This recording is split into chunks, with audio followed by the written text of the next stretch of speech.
At Sustainability Champions, we talk about the fact that the media constantly shows doom and gloom about the environment, and social media frequently continues this bombardment of negativity. Today, I speak with Joe Lipman, the co-founder and CEO of Name, an app that curates and creates positive video content to demonstrate to their audience good things that are happening around the world. This creates an app experience that they call feel-good scrolling. Simultaneously, the ads they show are only of brands that they have vetted for having a positive impact on the world. I hope you enjoy the episode.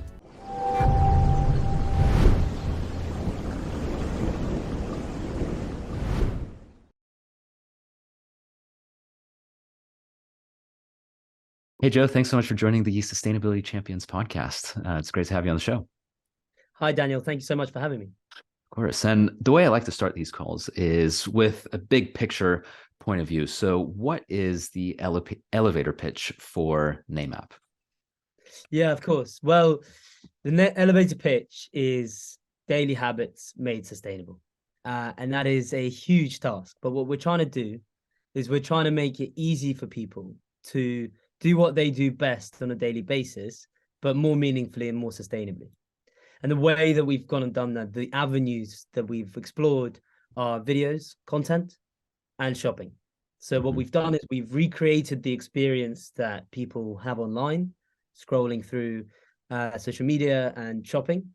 And we've accredited and verified for everything within that experience to be sustainable and purposeful.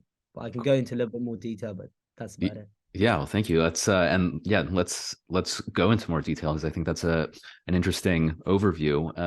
And so when you say that you're creating video content and shopping that's more focused or not focused so much as meaningful and purposeful, how do you mean by that?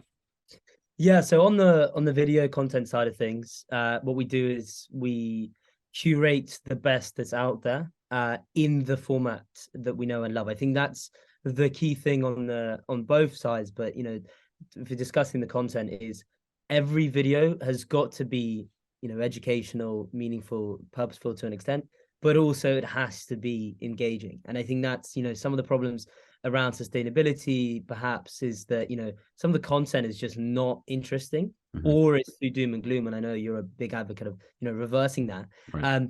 But the boring side of things just makes people turn off. They're learning about how to reuse plastic in such a way that just disengages them from the topic. So what we want to do is we want to create this super engaging and meaningful scroll. And the way that we do that is curating the best content that's out there, but also making our content ourselves by working with different brands and stuff. And everything has got to be really high quality, engaging, using animations, etc.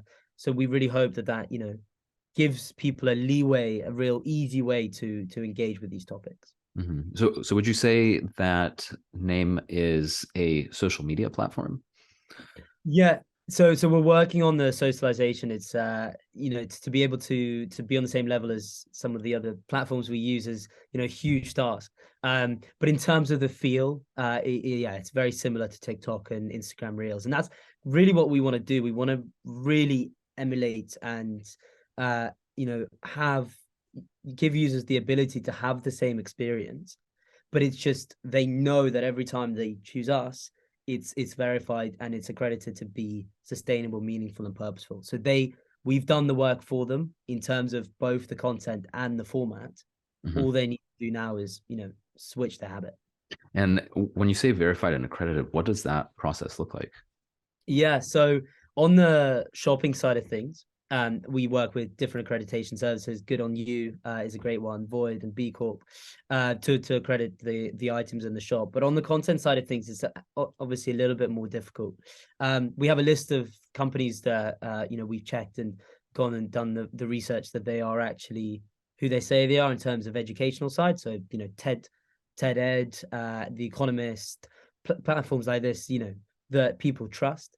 And then when it comes to our own content, what we do usually is we go through the screening process. So a brand comes to us, we work with them, we write a script, and then we would go to university professor or someone knowledgeable in the topic, usually kind of sustainability advisors, and proof everything that the company has told us and that we've kind of come up with to be accredited. And that's kind of how we work. Got it. So you're both curating content as well as actually creating it for clients.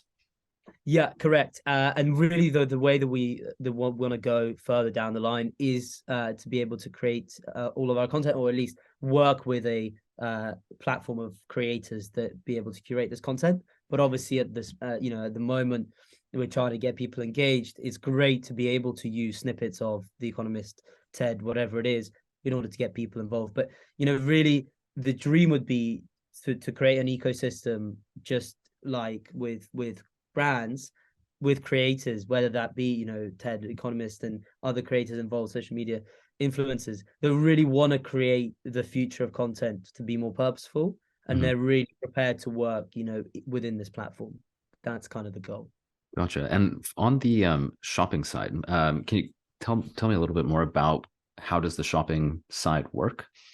Yeah, definitely. So what we've done there is we've worked with lots of different Depopers and different young people that claim to know anything about fashion, which is definitely not me.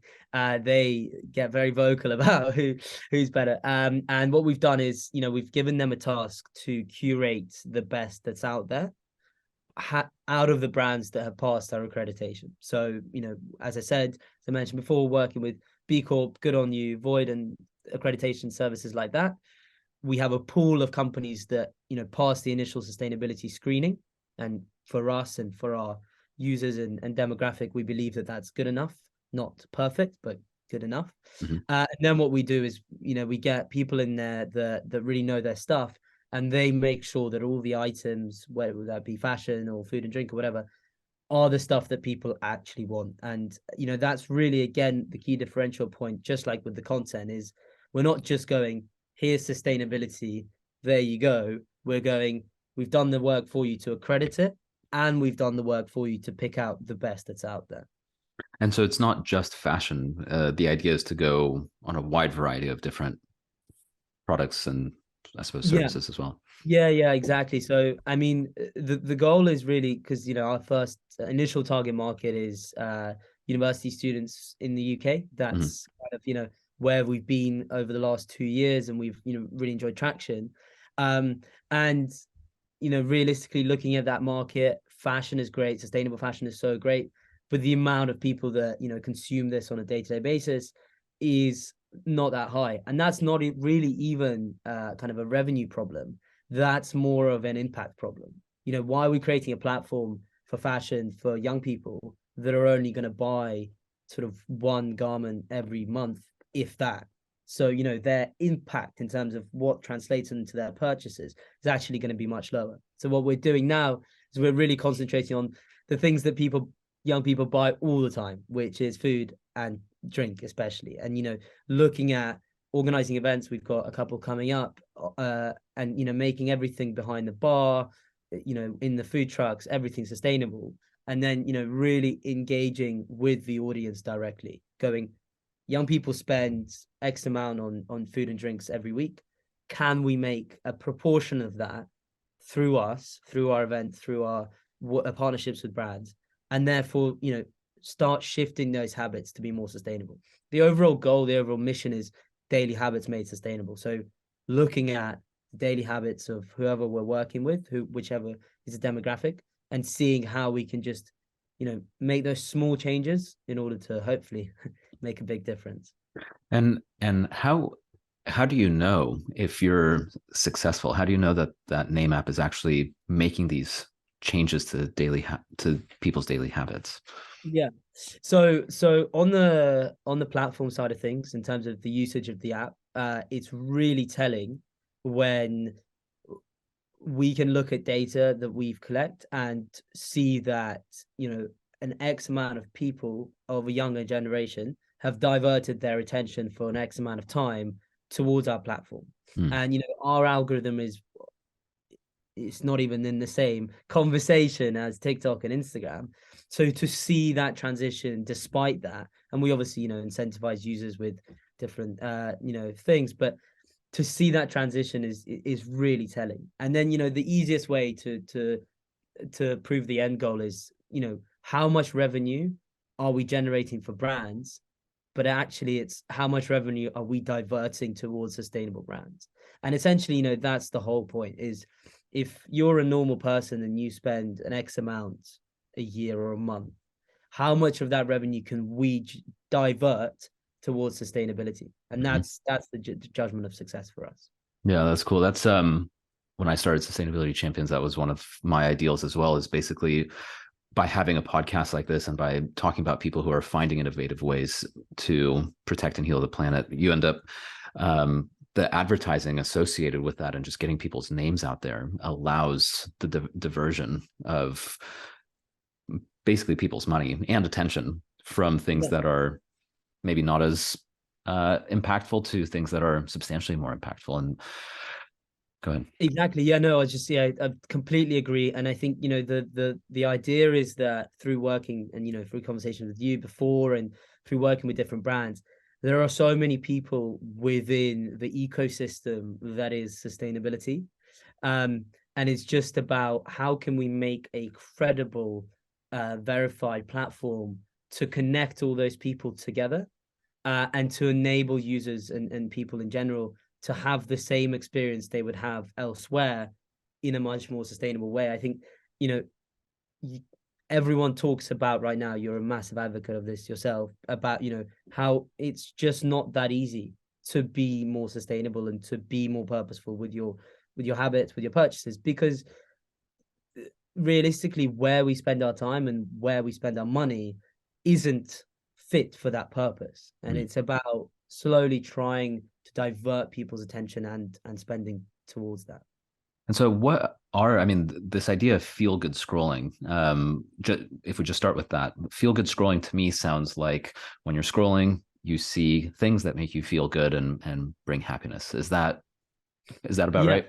Yeah, no, exactly. That and takes it a little bit further in saying that, a lot of the problems with social media right now is that the constant scrolling experience has two real key issues. The first is that because you're constantly encouraged to scroll, that has such an effect on your brain that you feel like you're achieving and gaining absolutely nothing from your time. That's the first part. And the second part is that the way that social media works, you're inevitably doing, studies have shown, depleting your mental health in a way that is always going to happen when you're constantly seeing people really happy, people that, I don't know, whatever, have a better image than you, whatever it is. And what we're trying to do is we're going to go, okay, so all of the time you spend on name, you're not going to feel bad about. In fact, you're going to feel good about it because you're learning, because you're being more sustainable, because you're being more purposeful. And on the second side of things, we're taking away all of that negativity that's associated with content where you just feel bad about yourself. And instead, what you're doing is you're looking at sustainable champions that, are championing in this transition and actually looking at the ways that people are changing the world rather than, the ways that perhaps they're not. Mm-hmm. And so all the content on there is, like you said, it's curated. So basically, if I'm going to be on name, I can't upload any of my own stuff. It's all based on what you've found, which fits, as you say, it's verified and accredited to fit this scope of feel good scrolling. Yeah, exactly. And in terms of posting, other platforms have shown their ability to be able to encourage users to do that. And I think they should carry on. There's massive perks of TikTok, Instagram to be able to grow communities. And that's so, so amazing. But what we're doing is we're going, okay, we know that there's already enough people that are creating feel-good content that's really good and educational. We're going to pull them together and provide you an avenue to view their content on a regular basis. And is it always all about sustainability, or it's just feel good content in general? So our key topics include environmental and social sustainability. So the way that we define it is 10 key topics. That's equal genders, equal races, freedom of sexuality, physical and mental health, and then environmental topics of conscious fashion, conscious diet, waste free, clean energy, and degradation free and wild. So the environmental side of things is really important, but we also have a massive focus on physical health and mental health, which all about feel good videos and and tips to how to improve your mental health. And then there's obviously a massive social angle to it as well. That's where all the real education comes in, because those topics are so understood perhaps by Mhm. so many people, that's where some of the key content is really around explaining and getting people an understanding that these things are out there. Yeah. And just out of curiosity, and what are some of do you have any like specific examples of the type of either videos, or are there any articles, or it's all just videos? This video content.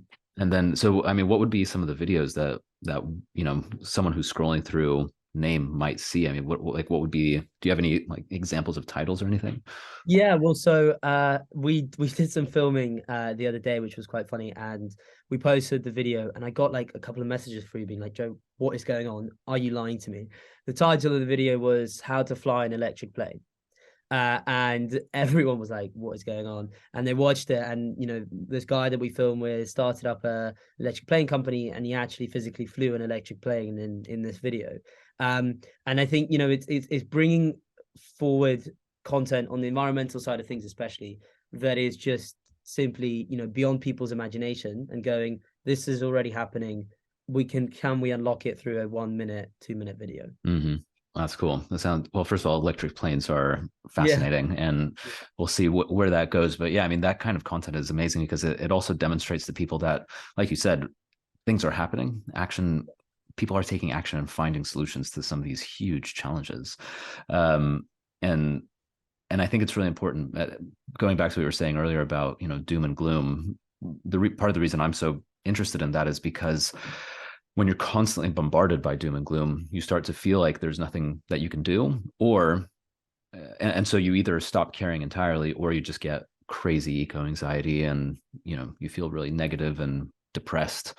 But I think this kind of content is demonstrating that stuff is happening, good stuff. People all over the world are taking action, and hopefully, I guess the idea would be, certainly with Sustainability Champions, but perhaps the same with name, is it can build momentum and help people realize, actually, I can take action as well. And yeah, it encourages people.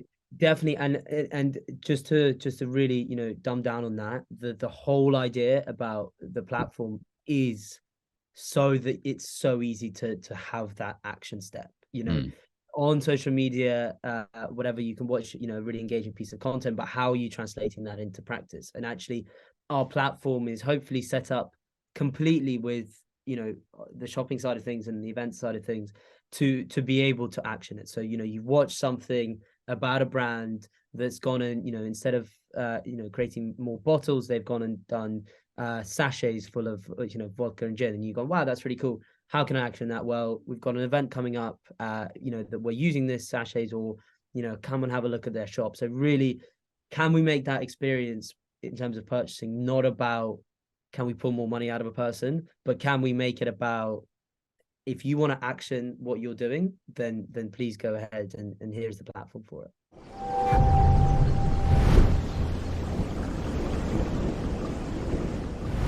how did you come up with the name? Yeah, good question. It's always one I get asked. So there's two stories. There's the corporate spiel, and there's the real story. But I'll tell you both. The corporate spiel, and obviously there's lots of truth to it, is that your name is very much a personal representation of who you are as a person.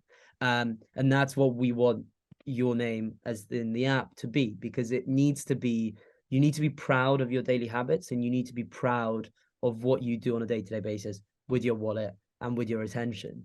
And that's kind of how we've created the platform to do that.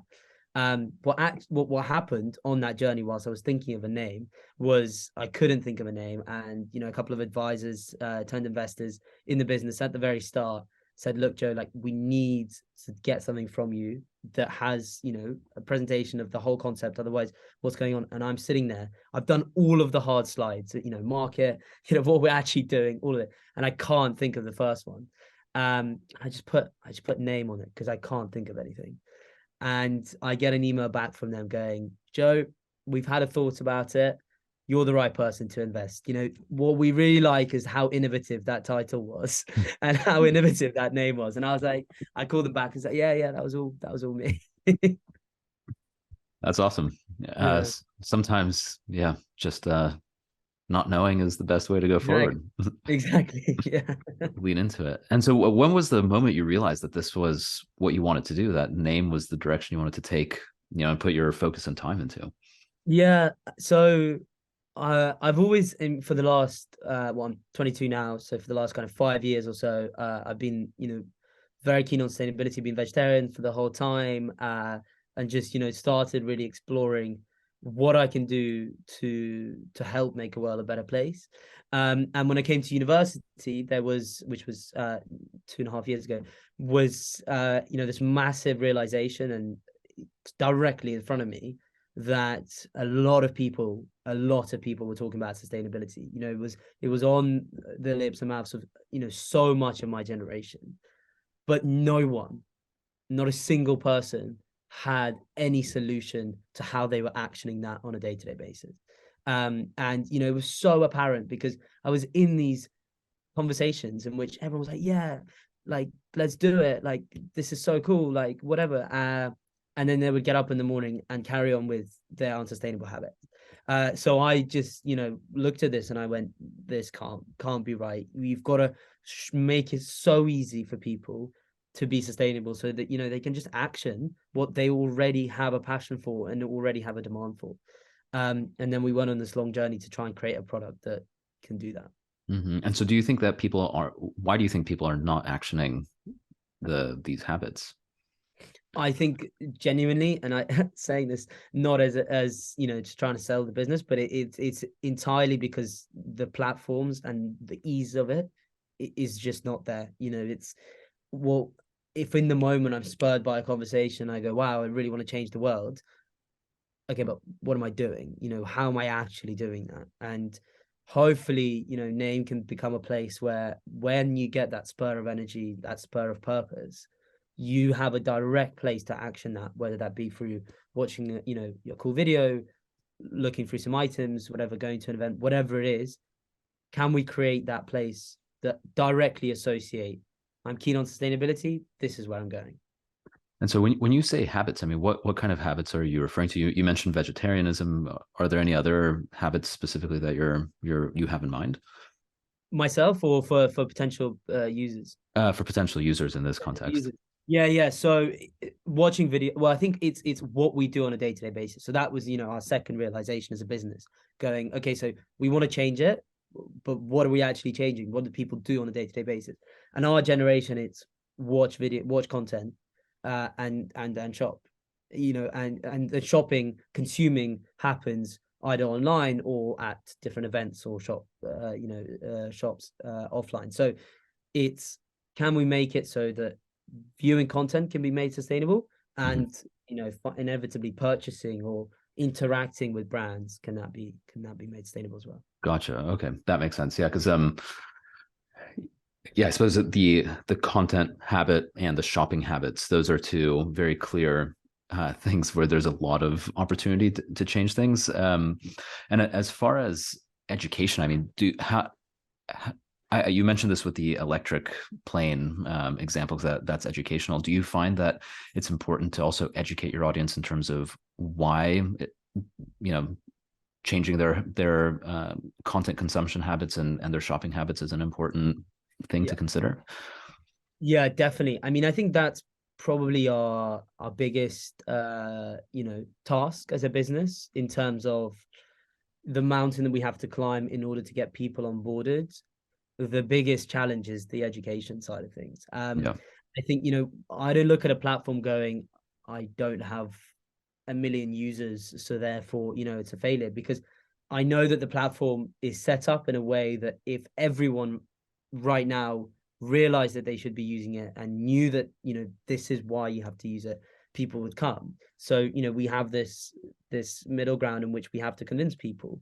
And that, is almost convincing them that, it's it's a must to do your bit, and to get more educated, and to perhaps, divert your purchases and all of this. And I think, you know, that's the bit that we're working on now by organizing events, by Mhm. organizing talks, by promoting our, you know, on our social media. It's, guys, this needs to happen. But the good thing about us is hopefully we've given you a very easy way to do that. And what future trends, now that you're starting to build up momentum and gaining traction, what future trends would you like to see in social media or content or shopping? Yeah, so I mean, I think the key is for people to be able to very much understand their own sustainability journey. I think that's the key part that's missing for the vast majority of people is going, I'm keen on sustainability, but what am I actually doing, whether that's day to day, you know, week to week, month to month, to actually action that? And the answer is, you know, a lot of people aren't doing a lot, but it's completely not their fault. And this is always what we come back to as a business. We go like, our users aren't using, you know, this feature of the app. Why is that? And, you know, someone in the meeting will go, oh, like, you know, it's their fault. And I always go, absolutely not. Nothing around sustainability, if the, people are not engaging with it enough, it's not their fault. We can't look at it like that because then it's just, you know, it's a blame game. And it's going, okay, so if you're not engaging enough, why? Is the content not engaging enough? Are the items, you know, not to your liking?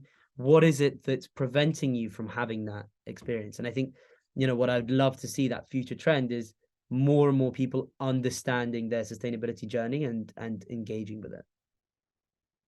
Yeah, it's interesting. I think absolutely from an app development standpoint, if someone's not using some functionality or something, it's definitely not the user's fault Yeah. because obviously it's either a UX question or it's not something that's needed, you know, whatever, or it's not obvious. Um, and it's a constant push and pull in terms of figuring out who's responsible for that. No, exactly. And I get, I mean, I get some of the team, they get very frustrated because, you know, you work so hard and then like someone just doesn't use it and they go, what is going on, Joe? And they sometimes blame me. I'm like, why is it me? What have I got to do with it? But yeah, no, we're figuring it out. And, you know, everyone, the good thing about, you know, moving on slightly to talk about team is we've built, you know, an immensely incentivized and inspired team of young people that genuinely want to change the world and make it a better place. And, you know, everyone on the sustainability journey, it's all about making it easier for them.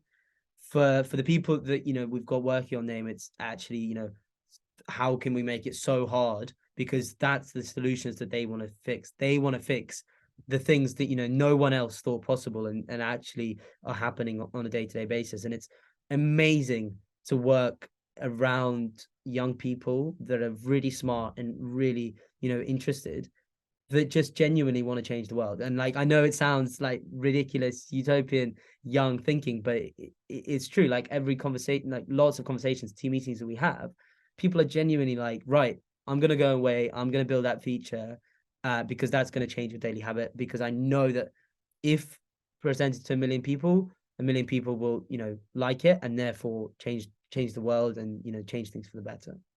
Yeah, well, I think having that sort of optimistic approach is the only way to be an entrepreneur.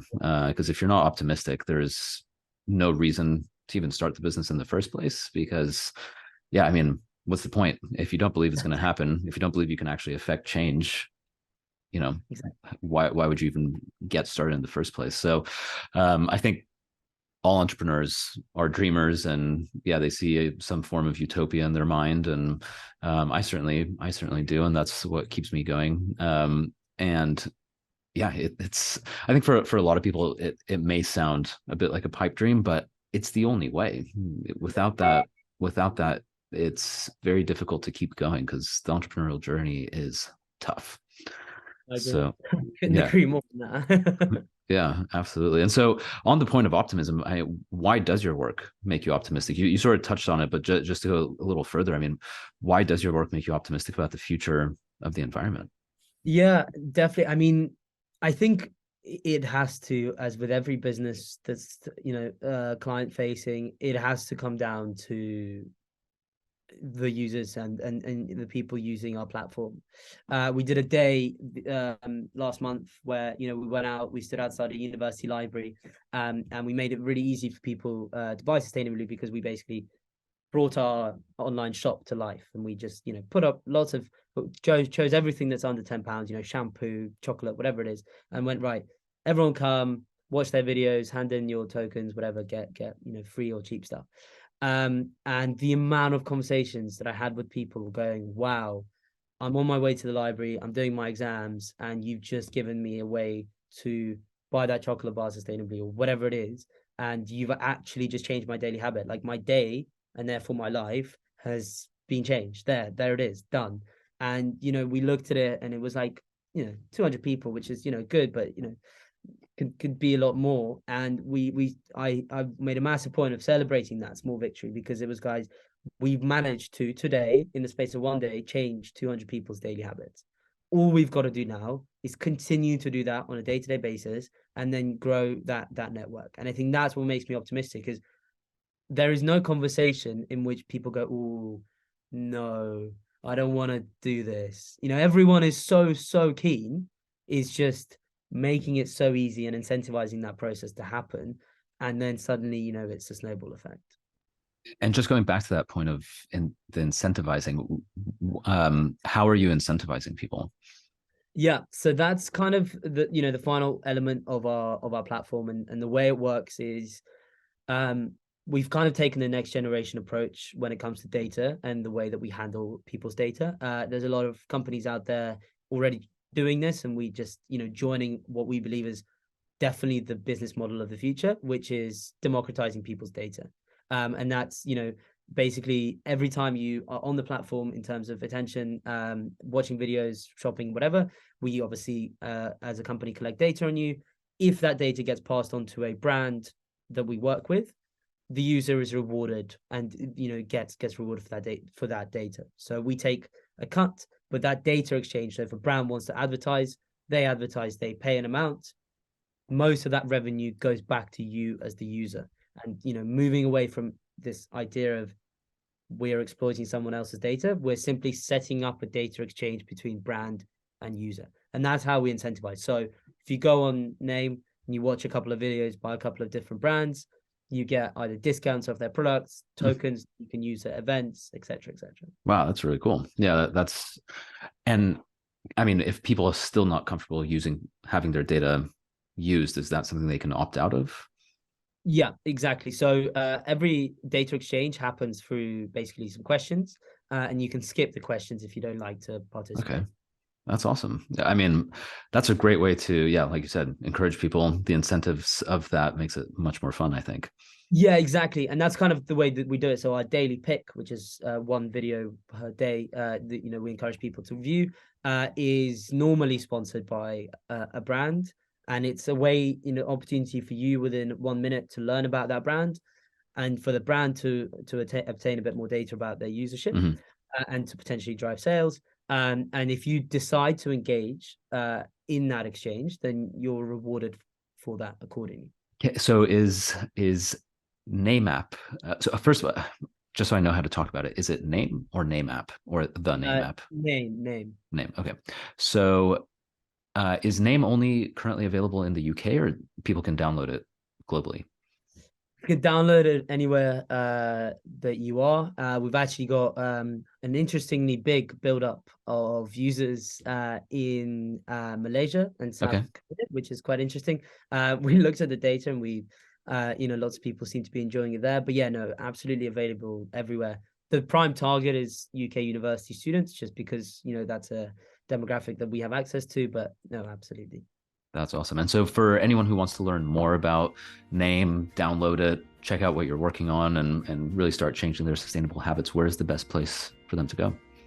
Yeah, well, so the App Store. The only slightly contingent thing is we're working on our Android version, but at the moment it's only available for App Store. And if you just type in Name, if it doesn't come up, Name sustainability should cover it. Awesome. And people anywhere in the world can download it. Yeah. Sweet. Well, Joe, thank you so much for your time and for going through this. And I think, yeah, the work that you're doing in order to change people's habits, that's really what this is all comes down to. It's habits, little things that you do every single day, especially if we all start changing them. It adds up to a lot. So it's really great to hear that you're part of that journey and helping others along the way.